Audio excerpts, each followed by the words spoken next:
we are at a very important point, not least with policing in the UK. The protests that have taken place in recent weeks and the protests that have already been announced for the weeks ahead have been a great test for the Metropolitan Police and other police forces across the UK. And it is a test that they have failed monumentally. Now, I know the policing decision they've made. Part of the policing decision, clearly, is that they will observe the crowd and they will see if anyone breaks the law. And if they do break the law, they may get a visit at some point later from the police and they may be arrested. This happened in the 2000s with Anjem Chowdhury and the group members of Al-Mujahirun. There was a very similar thing. There was once actually an occasion when Al-Mujahirun came for me personally in the streets of London, and I was amazed that the British police didn't do more to protect me or, well, anyway. And it turned out that they were doing the same thing, which is they hang back in order to arrest people later. Well, here's the problem with that. The world only sees the crime being committed. The world does not see the follow-up. The world is very interested in watching the streets of London at the moment and are horrified by what they see. They do not see the tiny number of arrests that the Metropolitan Police has been willing to actually carry out of people who are supporting Hamas on our streets. And not only that, by the way, Douglas, we saw a couple of years ago people who drove down from Blackburn, quite far away from London, to go into Jewish areas and through megaphones shout, rape Jewish women, kill Jewish women. Fuck the movement, fuck all of us, fuck the mothers, fuck the daughters, and show them support for Palestine. Shut them out, rape the daughters, if you have to send a message like that. Those people were arrested and not prosecuted. Yes. Maybe they should have tweeted it. Yeah, they should have called them, what was the crime that Lawrence Fox committed again that brought the whole world crashing down a few weeks ago? They should have said they wouldn't shag them, which is Yes, the opposite exactly. of what they seem to be. Wasn't that a good idea? They should have gone through Jewish areas saying, I wouldn't shag them. That would have got the police interested and probably Ofcom.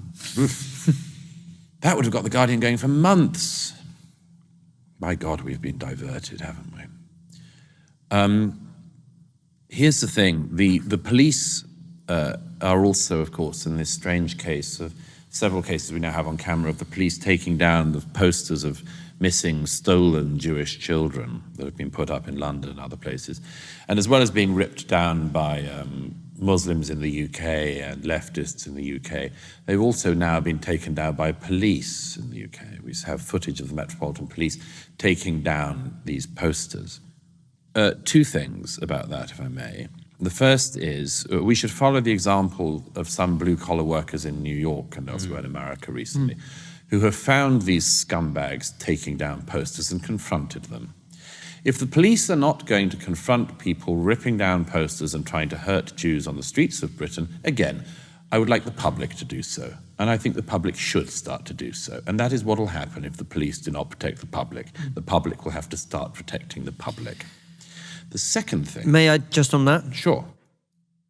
Aren't we being slightly dishonest at Douglas? The demographic situation in the UK is very different. It is I don't know that if I was to challenge somebody in the street doing that I, frankly, at this point, would have the support of the people around me. I wonder if I might find myself in the minority. Okay, well, what will happen at some point is that a group of people who are in a majority will come down from some other part of the UK, and they'll do it themselves.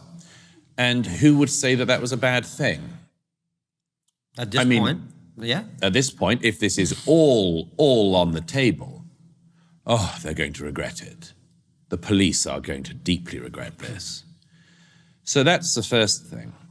The second thing is, and let me be as clear as possible on this, the police clearly seem to think in the UK that the big problem is that it is provocative to put up posters of abducted Jewish children, and that is because it will provoke community tensions. This, by the way, is not a fringe view. It is a view clearly shared by a number of politicians across the UK, most prominently certain Muslim politicians across the UK. Here, let us be totally frank. If there are people in the UK who are offended by the posters of missing Jewish children, they must leave the UK. We do not want them. It is not Jews who should be fearful in the UK, it is the people who would make Jews fearful. They must leave. It is shameful to me that in the last few weeks I have had friends from around the world, including Jewish friends, saying, is it safe any longer to come to England, to come to Britain, specifically to come to London? It is not Jews who should fear being in London, it is the people who would make them fearful. So at some point, the Jews, who are a very small minority in the UK, a little over 200,000, they are dwarfed by the large size of the Muslim community in the UK at the moment, but fine. The non-Muslim population of the UK is far larger. And by and large, in my experience, they are very good people.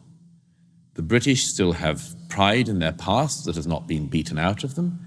They still have a sense of the goodness of our nation, of the pride of our nation, of what it has done in the past that we should be grateful for and proud of, and what it might still do now. Despite decades of indoctrination to try to tell us that we are wicked, that is really only believed by a small number of people who happen to have control of many of the major institutions and who have a disproportionate voice in the media and a disproportionate presence in what used to be called academia. Fine. We'll do this without them.